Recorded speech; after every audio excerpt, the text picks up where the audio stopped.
এই মাছটিকে দেখুন, সি লায়নরা একে জীবন্ত অবস্থাতেই খেয়ে ফেলছে। কিন্তু আশ্চর্যের বিষয় হলো মাছটি না পালানোর চেষ্টা করছে, না কোনো প্রতিক্রিয়া দেখাচ্ছে, যেন তার কোনো ব্যথাই লাগছে না।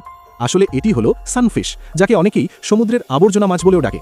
জেলেরা প্রায় এই মাছ ধরে আবার সমুদ্রে ফেলে দেয়, কারণ এর শরীরের বেশিরভাগ অংশই মোটা চামড়া আর হাড় দিয়ে তৈরি। প্রায় 900 কেজি ওজনের একটি সানফিশ থেকে মাত্র 50 কেজির মতো খাবার উপযোগী মাংস পাওয়া যায়। এতেই শেষ নয়, সানফিশের শরীরে প্রায় অসংখ্য পরজীবী বা প্যারাসাইট বাসা বাঁধে। আর এই প্যারাসাইটগুলোর হাত থেকে বাঁচতে সানফিশ প্রায়ই পানির ওপরে পেট উল্টে ভেসে থাকে, যাতে সূর্যের অতিবেগুনি বা ইউভি রশ্মি সেই প্যারাসাইটগুলোকে মেরে ফেলতে পারে। আরও অবাক করার মতো বিষয় হলো, অন্য মাছের মতো এদের কোনো শক্তিশালী লেজ নেই, তাই দ্রুত সাঁতার কেটে শিকারীদের হাত থেকে পালানোও এদের পক্ষে সম্ভব নয়। তবে এদের মোটা চামড়ার কারণে অনেক আক্রমণের প্রভাবও এরা খুব কম অনুভব করে।